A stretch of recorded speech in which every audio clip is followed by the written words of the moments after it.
What's up, everyone? This is this what it is? And I'm your host, Gunvid. I'm gonna start off the show laying up a nice J. I'm having a great fucking morning.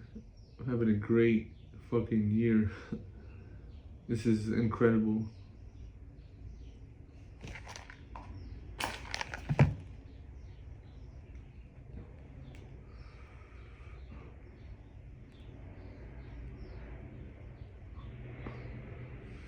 So, let me hit this J real quick.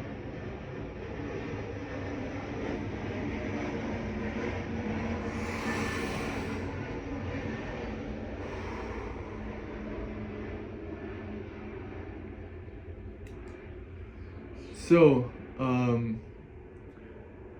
if you've been living under a rock and you don't know what's been going on, go to @gunvid19 on Instagram, @GUNVID19, and check out all the fucking legendary songs and remixes that I posted. I don't know how many I've done in this past month, but it's fucking incredible.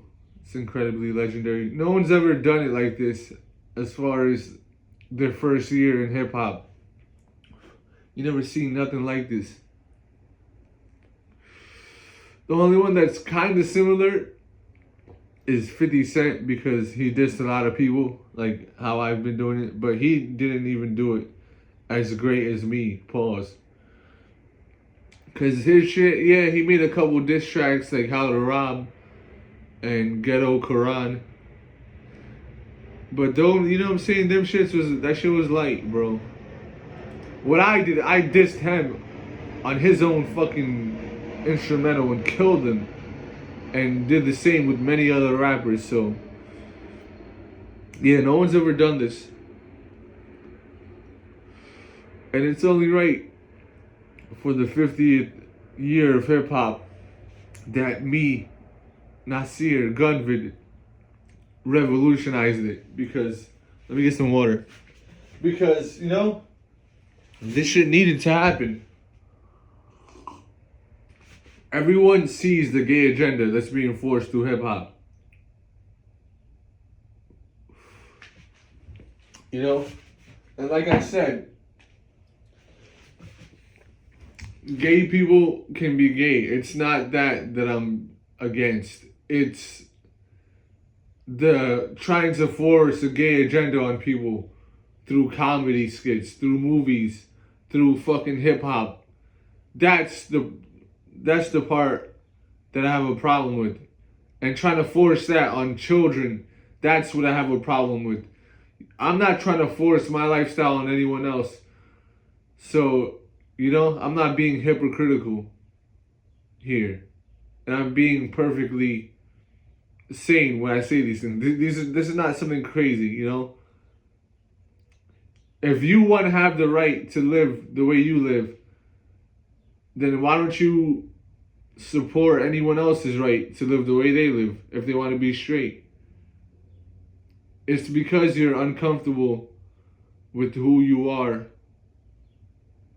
as a gay or bisexual man. And you know, there has been many hate crimes against gay people, so I'm not gonna lie like you guys are not victims. But at the same time, don't use your pain to fucking try to force any other person to be gay or whatever, you know? Because that shit is not cool. And so, yeah, it's a very complex topic, but I'm gonna just leave it at that, you know? But yeah, yesterday I dropped a few more diss tracks, and them shits is mad funny, I can't front.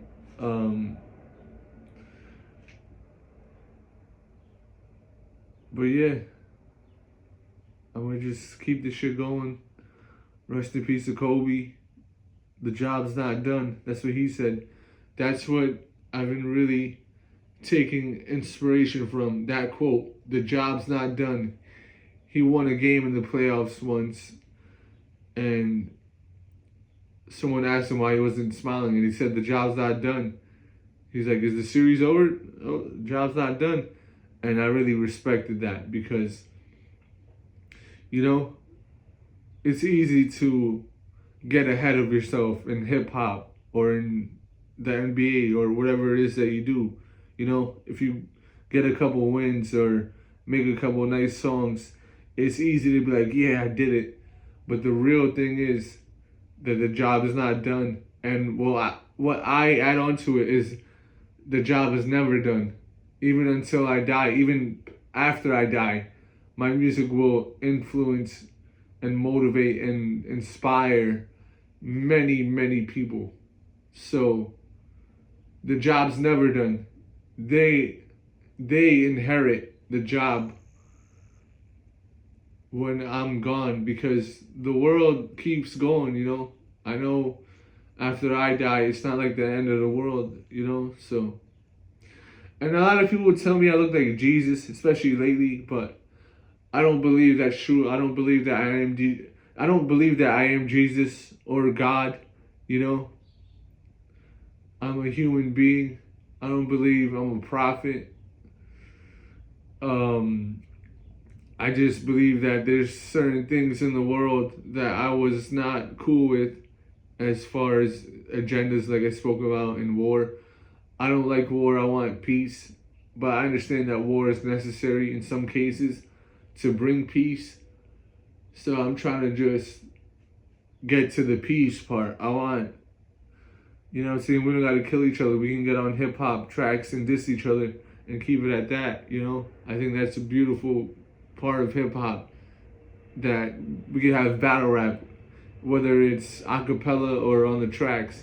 You know, let's stop shooting each other. Let's stop harming the towns that we're in. You bring the property value down when you're shooting people and shit like that, and all types of violence. So that's what I'm about. I may talk shit on the song, but that's really, I'm talking about self-defense, and I'm just talking about what happens in the streets. But if you listen, you see that I'm for peace. With that being said, I'm gonna light this J up.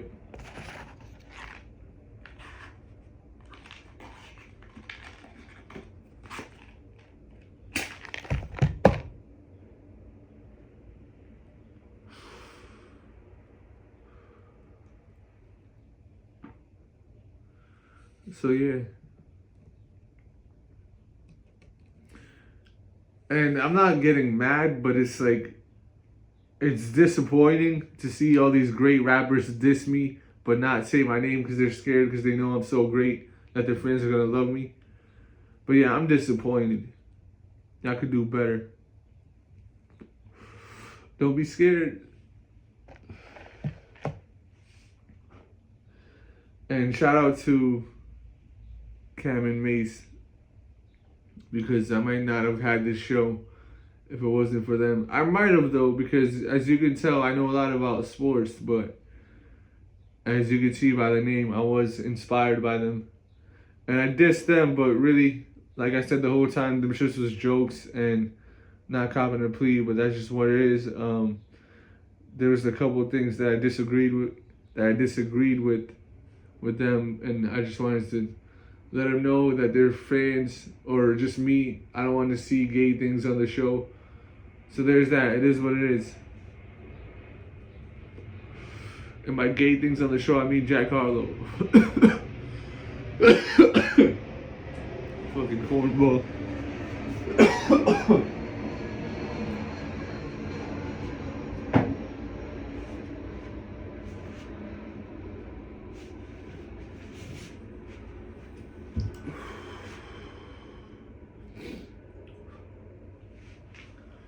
So, first topic in sports I want to talk about is Israel Adesanya is going to fight Dracus du Plessis. This is going to be a good fight.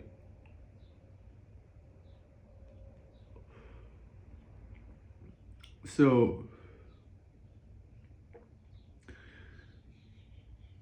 feel like Izzy is he's more of a striker, and Drake is he has great striking too, but he's not on Izzy's level, and I think that's what he's gonna find out. You know, he might think he could stand and fight with Izzy, but Adesanya is much greater at striking as in everything, in every category of striking. He got better defense, better countering ability, better technique, He doesn't drop his hands as much as Drakus. I mean, Drakus, he keeps his hands up for the most part, but I feel like there's more holes in Drakus' stand-up. Especially he's kind of like, he's like very tight with his movements. He's like the type of guy who thinks like if you bench more, you probably gonna be better. Things like that, like that fucking jock mentality of just being brolic and thinking you can fight because you're brolic.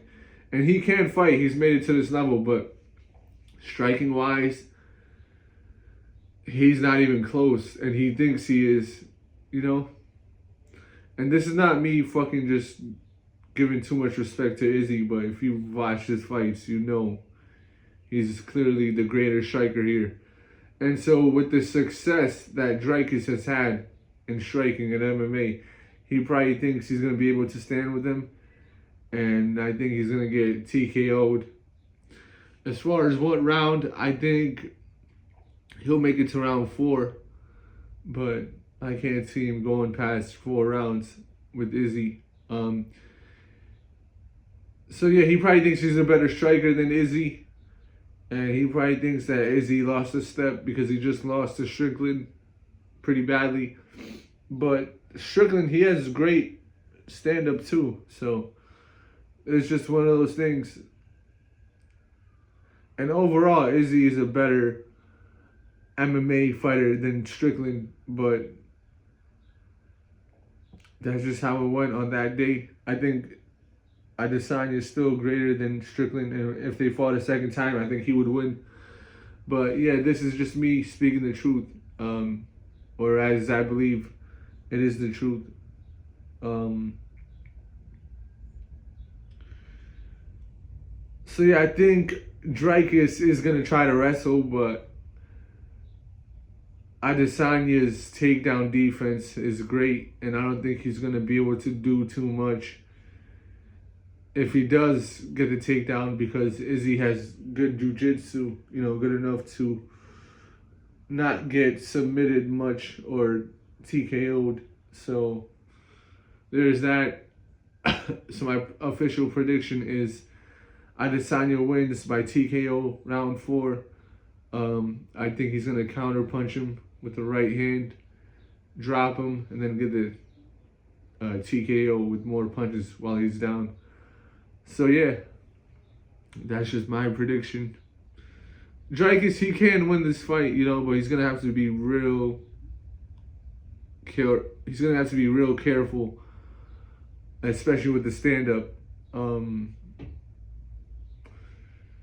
yeah, there's that. I think, let's talk about basketball. If I'm remembering correctly, Donovan Mitchell re-signed with the Cavs. And if I'm not mistaken, I think he scored like 73 points with them in one game, right? So yeah, I feel like he's becoming a superstar. Especially when you got a team that's yours, like everyone knows he's the best player on the Cavs. And so he's going to get that. He's going to get better stats and shit, So yeah, let's see how Cleveland looks, because I've watched a couple games of them in the playoffs and in the regular season, and for a team that's kind of rebuilding, they're looking good. They're playing really well, and they're not just going ISO every play like like most NBA teams. I feel like people are just running up and chucking up threes from deep and just doing ISOs. There's not as much play calls, but with the Cavs, they actually run plays and pass the ball well. So when you do that, you're gonna make the playoffs like they did last year, you know. And they didn't get to the finals, but this team has potential. I don't know too much about their team, but you know, when you have a superstar like Mitchell, all you need is like one more great player or three more good role players, you know, that's going to give you like 18 to 20 points, some shit like that, you know, on any given night. And good role players, you can have a great team like that. Pause. So yeah, let's see what's next for the Cavs. I kind of thought LeBron might have joined the Cavs this year because he probably wants to retire at home. But that's my prediction. No matter what, if he stays on the Lakers, I think he is. I think LeBron, he's either going to go to the Knicks after the Lakers and then go to Cleveland, or just after the Lakers, I think he's going to end his career back in Cleveland because it's only right, you know. I feel like that would be a good thing for him to do. It would be a great farewell tour like Kobe had. And yeah, so let's see what's next with LeBron. I'm definitely happy for him having his son on the team. So shout out to Bronny. I know I made jokes about him before, but I hope he has a great career. You could see him get like kind of emotional when he got drafted because it's not easy, probably. I don't know, but like from his perspective, to be LeBron's son and have all that pressure and then have to go in the second round of the draft. You know, he probably wanted to go first pick. Every player probably wants to go first in the draft, right? You want to be the best. But he's not his father. But what I will say is he definitely has great talent and he has potential to have a great career and win finals and become the finals MVP, you know. I think he has great potential. And I think his brother does as well. His brother's looking really great. Pause on the basketball court. And so yeah, let's see what's up with that. So if you've enjoyed this episode, hit that like button, comment, share with your friends and fam, and subscribe. This is This What It Is? I'm your host, Gunvid. Peace.